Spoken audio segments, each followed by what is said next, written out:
Ndikulandilena balokondedwa kulingaliro la mawa wa lero, mawa wa tsiku la pa 21 January 2022. Okondedwa, lelo ndi tsiku namba 8 la kupitilizabe kuphunzira mawu a Mulungu pamutu omwe ujonena kuti kukhala munthu oyenda ndi Mulungu ndi wochita zolungama nthawi zonse.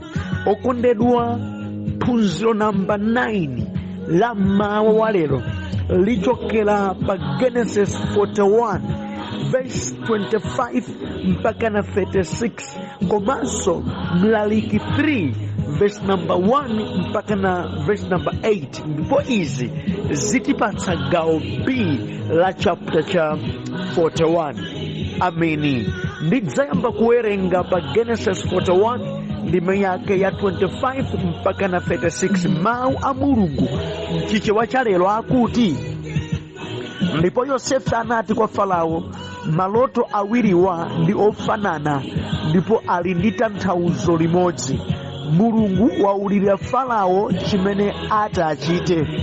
Ng'ombe zisanu ndi ziwiri zabwinozo ndi zaka zisanu ndi ziwiri, ndipo ngala zisanu ndi ziwiri zabwinozo ndi zaka zisanu ndi ziwiri. Kutanthauza kwa maloto nkumodzi. Ng'ombe zisanu ndi ziwiri zowonda ndi zosaoneka bwino zimene zinatuluka pambuyozo, ndiponso ngala zisanu ndi ziwiri zachabechabe zowauka ndi mphepo ya kummawa zija ndi zaka zisanu ndi ziwiri za njala. Tsono ndi monga ndafotokozeramu kuti Mulungu wauziratu zimene adzachite. Zaka zisanu ndi ziwiri za zokolola zochuluka zikubwera mu dziko lonse la Igupto, koma zidzatsatana ndi zaka zina zisanu ndi ziwiri za njala. Chakudya chochuluka cha mu Igupto chija chidzayiwalika, ndipo njalayo idzawononga dziko. Zakudya zochuluka za mdzikomo zija sizidzakumbukiridwanso, chifukwa njala imene iti idzabwereyo idzakhala yoopsa. Popeza kuti malotowa aperekedwa kwa inu mfumu kawiri, ndiye kuti Mulungu watsimikiza kuti adzachitadi zimenezi posachedwapa. Tsopano Farao apezeretu munthu wozindikira ndi wanzeru, ndipo amuyike kukhala woyang'anira dziko lonse la Igupto. Asankhenso akuluakulu a mdziko lino, iwowa azitenga ndi kuyika padera limodzi la magawo asanu aliwonse a zokolola za mdziko muno mu zaka zonse zisanu ndi ziwiri za chakudya chochuluka.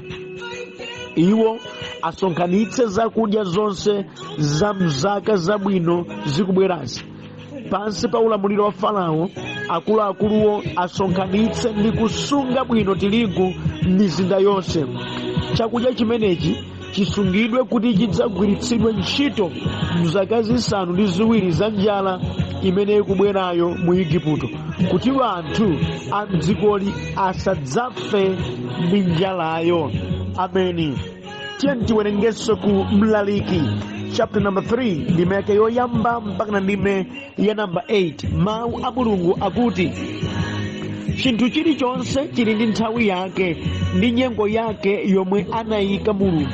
Nthawi yobadwa ndi nthawi yomwalira, nthawi yodzala ndi nthawi yokolola, nthawi yakupha ndi nthawi yochiritsa, nthawi yogwetsa ndi nthawi yomanga, nthawi yomva chisoni ndi nthawi yosangalala, nthawi yolira maliro ndi nthawi yovina, nthawi yotaya miyala ndi nthawi yokundika miyala, nthawi yokumbatirana ndi nthawi yolekana kukumbatirana, nthawi yofunafuna ndi nthawi yoleka kufunafuna, nthawi yosunga ndi nthawi yotaya, nthawi yong'amba ndi nthawi yosoka, nthawi yokhala chete ndi nthawi yoyankhula. Verse number 8, nthawi yokondana ndi nthawi yodana, nthawi ya nkhondo ndi nthawi ya mtendere. Ameni. Okondedwa, kuchokera pa mawu a Mulungu amene tawerengawa, mutu otsatana nawo ndi mutu waukuluja nkunena kuti maso anu azikwanitsa kuona patali, pakuti nyengo ndi nthawi zimasintha. Ameni.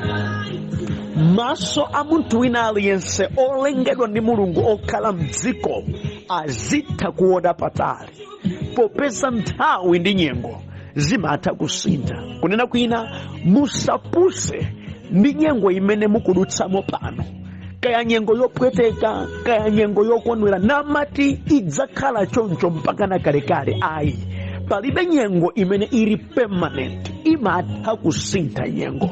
Ndi chifukwa chake maso anu azitha kuona patali, kuti kodi zimene ndikudutsamozi zitati zisinthe mwaubwino kwa ine ndikozokhala bwanji, kapena zimene ndikudutsamozi moyo umene ndikukhala utati upendekeke mosakondweretsa moyo wanga ndikoza kuchita chiyani. Zimenezi muzikwanitsa kumaziona patali ndi kumazikonzekera. Ameni. Ndi kumazikonzekera, chifukwa moyowu umasintha. Mmene dziko lidali lidzana si mmene lili lero, ndiponso si mmene lidzakhalire mawa. Inuyo tsinkhu lanu mmene mudali lidzana si mmene muli lero, ndipo si mmene mudzakhalirenso mawa. Mu zaka 10 zapitazo simmaoneka choncho. Ayi.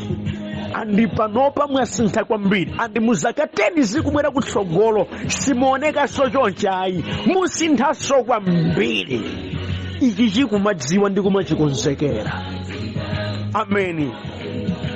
Lero lanu lizikuthandizani kukonzekera mawa lanu, popeza mwina izo muli nazo lero simudzakhala nazonso mawa. Ameni.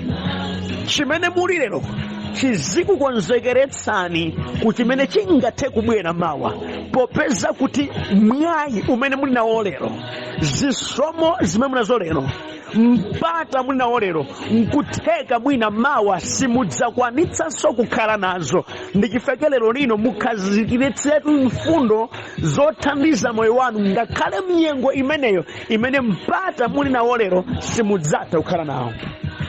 Ameni. Mukudziwa chani, anthu ambiri amakonda kupusa mnyengo yawo ya mtendere, na amaganiza ngati kuti moyo udzakhala choncho mpaka na kalekale. Ndawaonapo ine banthu amene ankafunidwa padzana. Ino ndikufunani, koma ndikumakana wina aliyense, uyo kukana mu nthawi ya mtendere chimwene. Lero nthawi imeneja idatha, ndiwowo amafuna anthu ena lero yatembenuka chimwene. Dziko mperete akati about 10 uja umalizira uja na makhala oyambirira, nyengo imatembenuka. Wena amene ankanyozedwa dzana lero lino ndi amene akupatsidwa ulemu. Ndi mmene moyo wa dziko umachitira. Palibe nyengo imene ndi permanent. That's why ndikunena kuti zimene zimukudutsamo lero, zimene zikuchitikani lero lino, zizikuthandizani kuti mukhale okonzekera mawa. Chifukwa mwina nkutheka mpata muli nawo, mwayi muli nawo, zisomo muli nazo, mawa zimenezi simudzathanso kukhala nazo, chifukwa zimatengera nthawi, zimatengera nyengo, zikhoza kutembenuka. Kuseweretsa kwa mpata umenewu kukhoza kudzakulizani mawa, mukapanda kukonzekera bwino kuti kodi mawa chidzachitike ndi chani. Ameni. Okondedwa, umwayi wa lero musauseweretse, ugwiritsani ntchito bwino kuti musadzalire pa mawa nyengo itasintha. Ena amene akusautsika ndi kuphinjika lerowa, nthawi ndi mwayi adali nazo koma adaziseweretsa. Adakaphunzira ndithu, akadakhala pa banja, akadatukuka, akadachita zambiri zopambana mdziko muno, koma chibwana chidawalanda. Inuyo samalani. Ameni.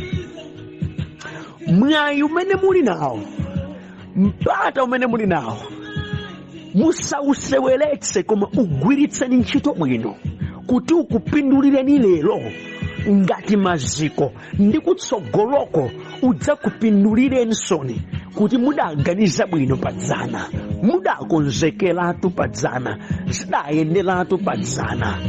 chifukwa nchiyani? Mukaona ena leloli amene akuphinjika, mukaona ena leloli amene akulira misonzi, mukaona ena amene akusautsidwa, sikuti adabadwa choncho ayi. Pena pake nkutheka mwayi adali nawo, koma moyo wa mawala udawaseweletsera nthawi imeneyo. Ena panopa sadaphunzire, sikuti mpata ophunzira adali nawo, koma adawuseweretsa, amaganiza ngati kuti mwayiwo uzidzangopezekabe. Ayi, chitseko chimenechi chidatsekeka. Akadatha kukhala pa banja bwinobwino, anyamata amabwera, atsikana amakumana nawo munyengo imeneyo imene inkawavomereza kuti akhoza kupeza wawo wachikondi. Adavala matama kwambiri nthawi imeneja, adadzipopa kwambiri, adadziyenereza. Nthawi imeneja itatha, lero ndi misonzi. Lero ndi misonzi imeneyi. Akuchita kukakamiza, akuchita kudzipereka, akuchita kukhala kapolo kuti akondedwe. Nthawi adali nayo adaseweretsa. Akadatha kutukuka kwambiri, adakayala maziko nthawi yawo ya chisomo, amaganiza ngati kuti moyo udzakhala uli choncho mpaka na kalekale. Zidalaka. Lero ndizi sadafunika adakhala motere ayi, koma sadazindikire kuti nthawi ndi nyengo zimasintha. Adaseweretsa mwayi, bwezali bwana mkuluyi, adaseweretsa ntchito, adaseweretsa chisomo, adadyetsa ndalama, adasiyana ndi vanthu amene akadamuthandiza kamba ka moyo wa chibwana. Akadachita za mphamvu zambiri mdziko awa, bwezi nkhani tikukamba za iwowa, koma adajamfulumira phuma. Chibwana chidawalanda. Ndipo ndimati ndikuze nthawi zambiri anthu amati akakhala pabwino zakuti kuli mawu amayiwala. Ndikuyankhula ndi wena pano amene zango yamba kuwayendera, ayiwaliratu za banja lawo, ayamba kulisokoneza banja lawo, ayamba kuchitsa zochitachita, akuyiwala kuti nthawi ndi nyengo zimasintha, kuli mawa.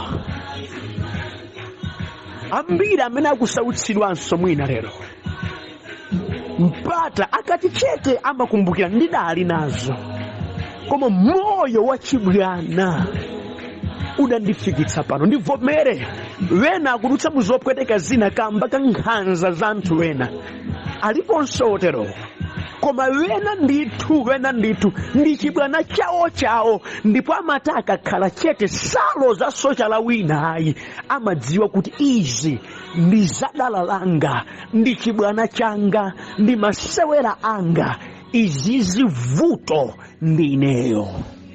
Chibwana chidawafikitsa pa mzatu umenewo, chidawalanda. Mwa ichi anthu tonse tikuva utenga ulero, tikhala osamala. Nyengo ndi nthawi zimasintha.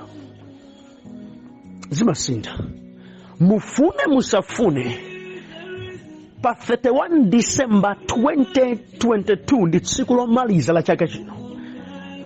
Tsiku lotsagana nalo lidzakhala pa 1 January 2023. Nyengo yasintha, kalendala yasintha. Ndi mmene zimachitikira. Nyengo ya dzinja imetiliri ikutikonzekeretsa za nyengo yokolola imene bwera kutsogolo. Munthu amene sangagwiritsa ntchito bwino nyengo inoyi ayembekeze kuti sadzakolola nawo mvula ikatha. Chifukwa mvula ifika pena ileka ndithu, sikuti mvula idzingogwa mpaka kwa chaka chonse, sizitheka. Ifika pena ileka, kuwala dzuwa, kudziwala mpaka nakuda opanda ndi thambo la mvula lomwe. Chifukwa nyengo yasintha. Ndi mmene moyo mayendera. Munthu amatha kukhala kakhanda, nafika nakhala kabutu kachisodzera, nafika nakhala mtsikana mnyamata, nafika nakhala bambo na mayi, nafika namakalamba mpaka na ndithu kufika pokalamba thupi ndi kugonja lakuti silingathenso kuchita za mphamvu mudziko muno, ndikumafa basi. Ndi mmene moyo mayendera. Ukapanda kuzindikira zimenezi, zimadzakupeza modzidzimutsa ngati mwala wamulegena chimene. Amen. Ukondedwa, tikuyankhula izi chifukwa chiyani? Loto limene Farao adalota, Yosefe akutanthauzira, akumuza Farao kunena kuti monga munalota ng'ombe zonenepa ndi ng'ombe zosaoneka bwino, ndipo ng'ombe zosaoneka bwino nkumadya ng'ombe zonene pazo. Komanso monga munalota kuti tirigu wooneka bwino anamera ndi wina wosaoneka bwino wowauka ndi mphepo yakummawa anameranso, ndipo wosaoneka bwinoyi ndi wowaukayi anameza wabwinoyi. Nkhani kunena kuti maloto amenewa ndi loto limodzi lili ndi tanthauzo limodzi. Zabwino zoyambirirazo, ng'ombe 7 zabwinozi ndi zaka 7 zimene mu dziko la Igupto mukhala chakudya plenty plus kutapa kutaya. Koma zikatha zaka 7 zimenezi kubwera zaka zina 7 za njala ya mnanu, ndipo zidzapangitsa kuti kuyiwalidwe kuti mu zaka 7 zapitazo mudali chakudya chambiri mdziko muno. Idzakhala zaka zopweteka, sikudzagwaso mvula ina iliyonse for 7 years. Ndipo Mulungu wabwerezetsa maloto amenewa kuti mukhale okonzeka kuti mu zaka 7 za chakudyazi mukhale osamalitsa. Ndipo langizo ndi ili: munafunika mukonzekeretse moyo wanu ku zaka 7 za njala zikubwera kutsogoloko. Zaka 7 za chakudyazi musangokhala, mupange zoti mukonzekere za zaka 7 za njala zikubwera, kuti njala ikadzafika isadzakudzidzimutseni, mudzakhale nchakudya. Munafunika mudzitolera chakudya mu mzinda wina uliwonse nkumazisunga kuti chakudya chimenecho chidzagwiritsidwe ntchito mu zaka 7 za njala, kuti anthu a mdziko muno asafe ndi njala. Ameni. Mwaziona nzeru? Izi zikupereka kunena kuti nthawi imasintha.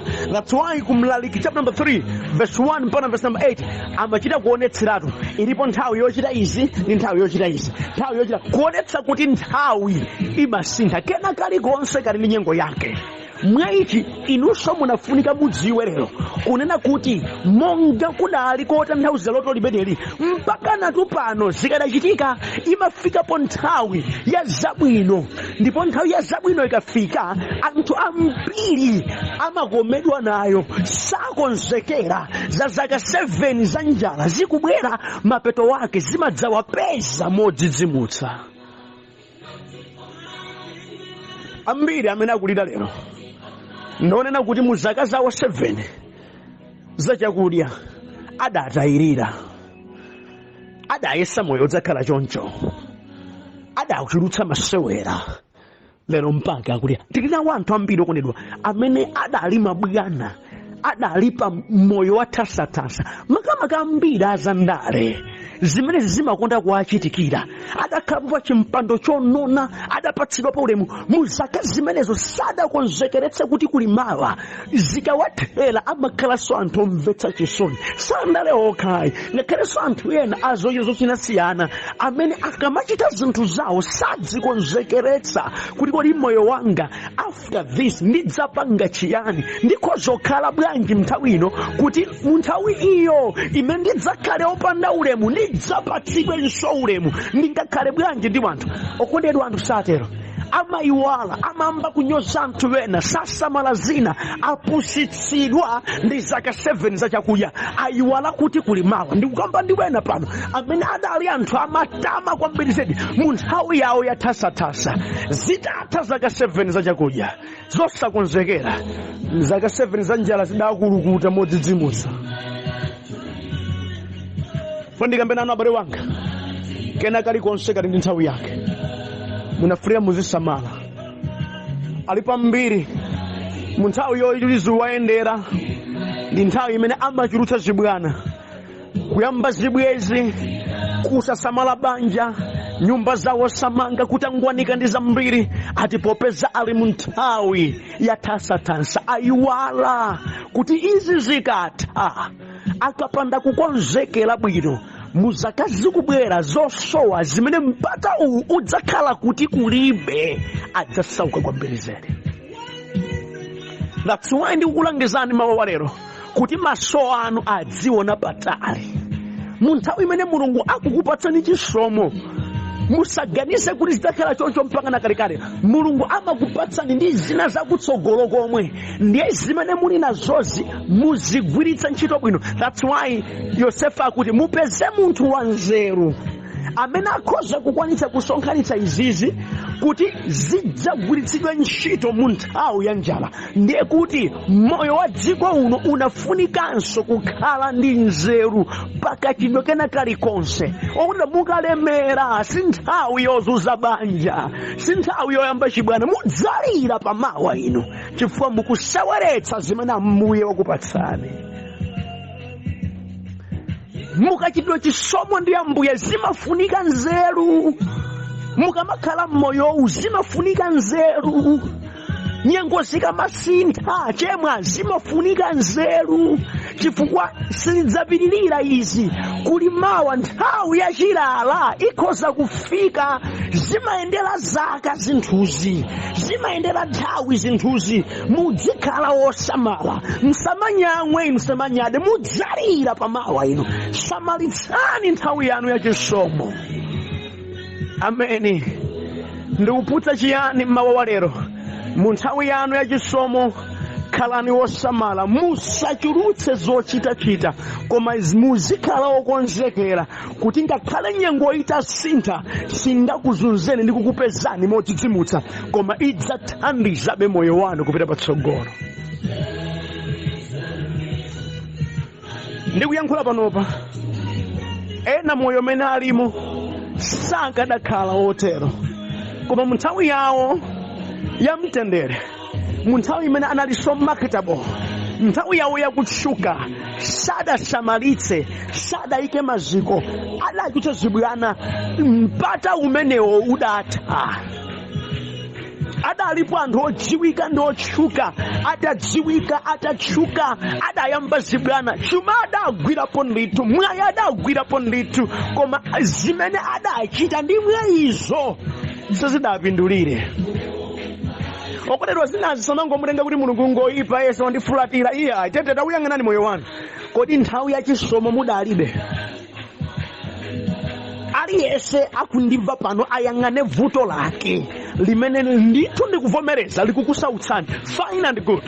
Koma kodi nthawi ya chisomo chanu mudachita zotani? Zimene zonse ndi zam'modzi zimene mukamalira kwa Ambuye munafunanso muzikonze, pakudziwa kuti nthawi imasintha. Nthawi imasintha. Nthawi imasintha.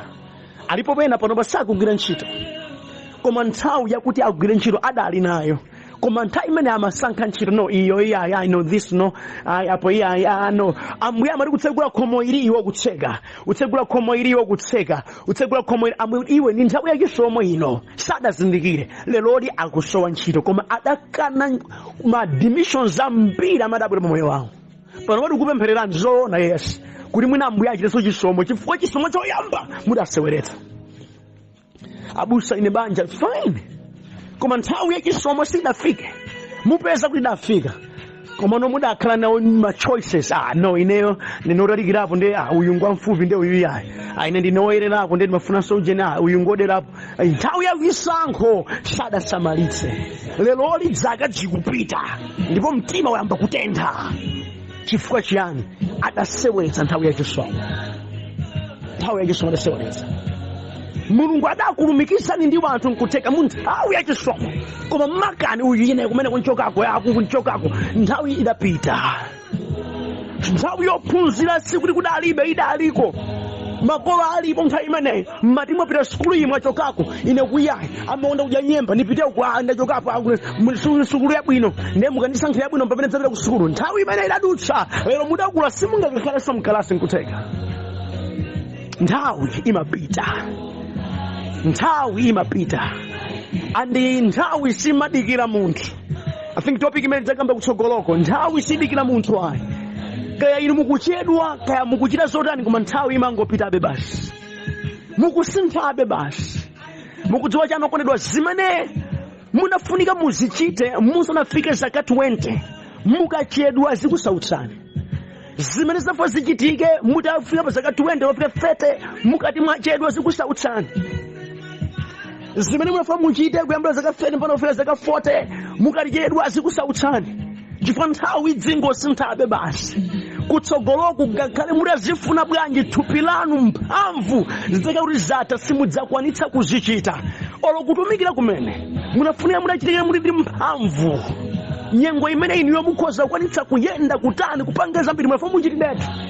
Chifukwa nthawi idzakwana imene mudzakanika kutero. Ndi kuchita pano pansi Ambuye atandisunga kwa zaka zochuluka ndidzakanika kuchita zimenezi. Chifukwa thupi langa sidzavomereza. Ngakhale mtima wanga udzafuna bwanji kuti ndikhoza kumapereka mauthenga kwa anthu awa, koma thupi langa lidzakana. Nthawi yako m'bale wanga idadutsa basi. Andikudzeka kubweranso ena amene dzakali ndi nthawi yawo. N'chifukwa chake maso anu adziona kutali kwambiri. Musamapusa ndi zimene mukuziona pano. Nde udali ulangizi wa Yosefu kwa Farao kuti mkulu Farao ndi wafumu zoona koma sabala muzaka 7 izi, the time of plenty, be careful. Uzisonkhanitsa usangoti zakoma kasonkhanitsa chifukwa time of scarcity ibweranso nthawi yakusowa imene udzadyanji nthawi yakusowa. Konzekerani chimenechi. Ameni. Andichiche wachimanena masiku watu sakoma wonse. Ne amene amakhabe ndi chimwemwe masiku okoma ndi osakoma omwe ndi munthu amene wakonzekera. Taukonzekeretsani moyo wanu. Nyengo imasintha. Lero muli pamene mulilipa simudziwa kuti oli mawa kubala chiyani. Nkutheka simudzakhala pamenepo. Chuma chimene mukupeza lero chi nkutheka mawa simudzachipeza. Kuyenda kwa business ikuyenda papai. Mwina nkuthika kutsogoloko simudzayenda motero. Ndana amadziwa kuti no kudzabwera COVID-19 isokoneza zoteresa. Ena ndipo ndinene moyo wawo amadati I think plan yange ikadzati atere nkudzatera azidzaenda bwino. Sadadziwe kukubwera COVID-19.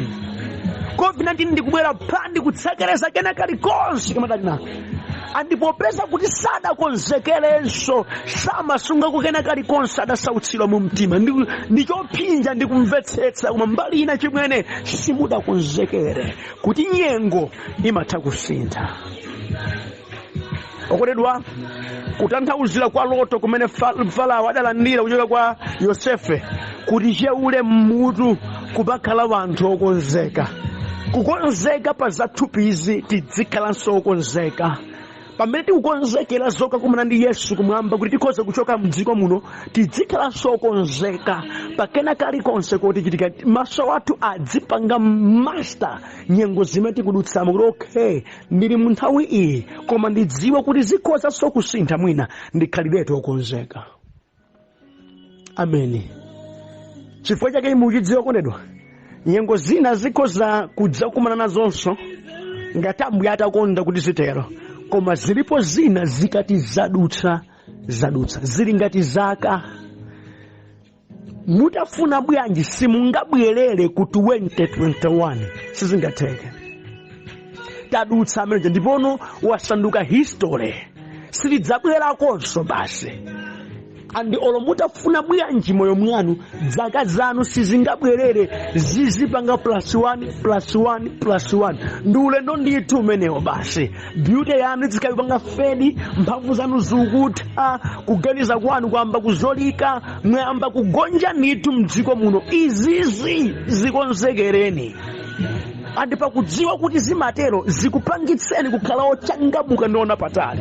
Zikupangitseni kuti mwayi wina uliwonse muzikugwiritsa ntchito bwino moyenerera mopindulira moyo wanu walero ndi moyo umene ukuzobwera mawa komanso molemekeza kumwamba. Ichi chidziwana abale wanga. Nthawi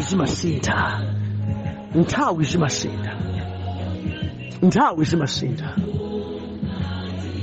Alipo anthu ambiri amene amakonda kuganiza kuti mwina tiyendeze ali pa ntchito ndidzamanga nyumba yanga ndi ndalama za pension. Sadza enjoya. Fatsike kuti akalamba angomanga nyumba zaka zitatu kukhalamo kenako maliro basi. Fa nthawi imene akadachita zimenezo adayiseweretsa.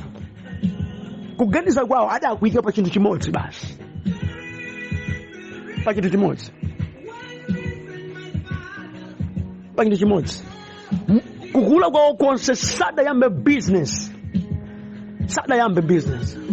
and sadziwa kena kalikonse ka business. Wakalamba munthu is aged akuyamba business, amango ayiwalitsa change matani, umangolowa pansi basi. Why? Sadapanga acquire knowledge imene munthawi yake sadadziwa. And nthawi ya technology inafunika kuziyambira patali. Kutanthauzira uku kuti thandizo okondedwa magawo wonse awiri, ndipo Ambuye athandize moyo wanu kwambiri zedi. Chisomo cha Ambuye chikhale pa inu pamene mukulingalira mozama za chimenechi mawu alero. Amen.